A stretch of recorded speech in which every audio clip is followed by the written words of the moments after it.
Halo guys, kembali lagi bersama gue Nandi. Pada video kali ini, gue akan membahas salah satu film seru yang berjudul The Chalk Line 2022. Tidak pernah lupa, gue selalu mendoakan agar kalian dan keluarga bahagia serta sehat selalu ya. Film dibuka dengan sepasang suami istri bernama Paula dan Simon yang sedang berkendara melewati pos pemeriksaan. Tapi tiba-tiba perjalanan mereka harus terhenti setelah seorang anak perempuan terlihat berada di tengah jalan.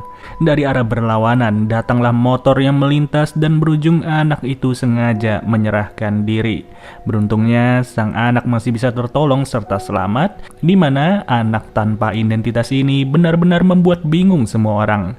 Setelah itu, Paula bersama Simon pun memutuskan untuk kembali ke rumah. Singkat waktu, sepasang kekasih ini masih juga berjuang untuk memiliki anak. Mereka berusaha dengan berbagai cara agar segera mendapat momongan yang dinanti sedari lama. Sesekali mereka juga rutin untuk menjenguk si anak misterius yang semakin lama kesehatannya semakin membaik. Hanya saja, anak tersebut masih enggan untuk berbicara kepada siapapun. Dan karena identitasnya belum jelas, sang dokter pun memutuskan untuk memanggil anak itu dengan nama Clara. Tentu bukan tanpa alasan kenapa dari sekian banyak nama yang dipilih hanyalah Clara, di mana dengan nama itulah anak tersebut mampu bereaksi. Tapi reaksinya pun kadang-kadang random. Clara bisa ngamuk secara mendadak tanpa alasan yang jelas. Dari sini, dokter itu juga menyarankan agar mereka membuat garis dari kapur yang nantinya bisa digunakan untuk membangun rasa aman bagi Clara.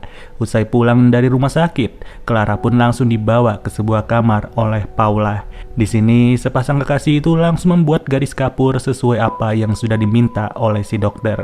Ya, semakin luas jangkauan garis itu, maka semakin luas juga capaian area yang bisa diakses oleh Clara.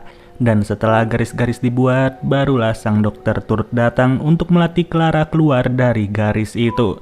Namun usaha tersebut tidak mudah sama sekali, sampai-sampai Clara harus ketakutan secara histeris. Sembari percobaan tersebut, sang dokter turut merekam segala percakapannya bersama Clara. Clara sangat suka untuk menggambar maupun itu membuat kerajinan tangan dari secari kertas.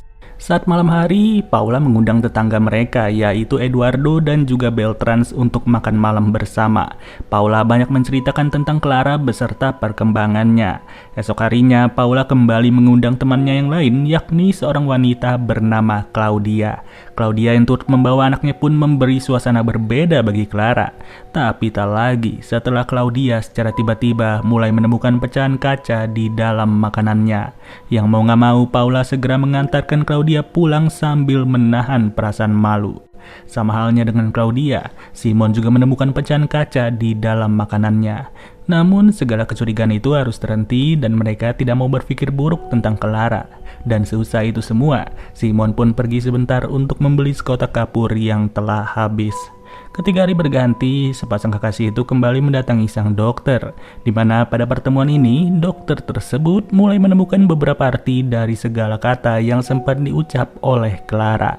Terdapat sebuah kata yang berarti hukuman dan juga kata yang berarti rasa takut, di mana semuanya benar-benar diucapkan dalam bahasa asing yaitu Jerman. Dan disinilah Paula mulai menemukan lagi hal aneh di mana ia mendapati sebuah kunci di dalam baju milik Clara. Bahkan baru ditinggal beberapa saat saja, Clara sudah tak lagi terlihat di tempatnya. Jadinya Paula pun panik setengah mati dan ia langsung mencari Clara ke seluruh ruangan. Yang lagi-lagi setelah kembali, Clara sudah berada di dapur bersama Simon. Jelas apa yang baru dialami oleh Paula sangatlah aneh, di mana ia masih berpikir positif serta tidak ingin memikirkan anak tersebut secara berlebih. Kemudian datanglah si dokter yang langsung bertanya mengenai pecahan kaca dan juga aksi berontak dari Clara. Paula pun kaget karena ia belum bercerita kepada siapapun mengenai pecahan kaca yang berada di mana-mana. Di sini, Clara terlihat datang sembari memberikan sketsa dari sebuah ruangan kepada Paula, yang dimana ia langsung mendatangi Claudia karena sudah menaruh firasat atas laporannya kepada sang dokter. Sayangnya, segala pembelaan yang dilakukan oleh Paula harus berakhir sia-sia setelah ia mulai menemukan pecahan kaca yang berada di dalam minumannya. Kaca itu pun tersangkut di dalam tenggorokan Paula sampai-sampai ia panik setengah mati. Ditambah Clara malah menahan Paula tanpa alasan dan jelas hal itu tidak bisa diterima. Namun lagi-lagi, secara tiba-tiba Clara sudah tak terlihat di tempatnya. Paula bergegas untuk mencari dan mencari, mau itu di dalam rumah maupun juga di luar rumah. Ya, tapi sial, usaha Paula tidak berarti apa-apa di mana Paula harus mengandalkan bantuan dari para polisi. Sampai suatu ketika, topik mulai beralih kepada Claudia yang sebentar lagi akan melahirkan. Atas pembicaraan itulah Paula merasa tersinggung sampai-sampai ia sengaja mengusir mereka dari rumahnya. Tak cukup sampai di situ, Simon harus bertengkar juga dengan Paula karena sang suami merasa kalau istrinya itu terlalu sibuk dengan Clara. Sedih sih memang, tapi mau bagaimana lagi? Satu-satunya usaha yang bisa dilakukan oleh Paula hanyalah mengambil dokumen orang hilang milik polisi. Dengan adanya berkas-berkas tersebut, pandangan Paula langsung terarah kepada anak berdarah Jerman yang memiliki hobi serupa seperti Clara. Diketahui wanita tersebut bernama Ingrid dan ia ditemukan tak bernyawa secara tragis. Diketahui sudah bahwa Ingrid merupakan korban penculikan selama 5 tahun sejak ia berusia 12 tahun. Tak berselang lama, Paula pun mulai tertarik dengan sebuah gambar yang sempat dibuat oleh Clara.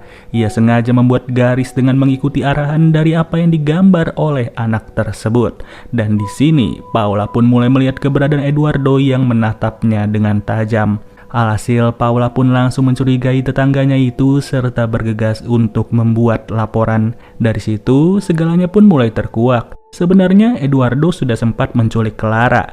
Ia terus mengancam anak itu untuk tetap mengikuti garis jalan agar keberadaannya bisa terpantau oleh Eduardo. Maka dari itu, tidak heran jikalau Clara sangat-sangat takut dengan yang namanya garis. Namun permasalahan dimulai setelah Paula bersama Simon sengaja membawa anak tersebut ke rumah mereka. Ketika Eduardo diundang datang, ia mengajukan diri untuk mengambil gelas yang akan dituang. Di mana pada saat itulah Eduardo sengaja memasukkan pecahan kaca ke berbagai makanan.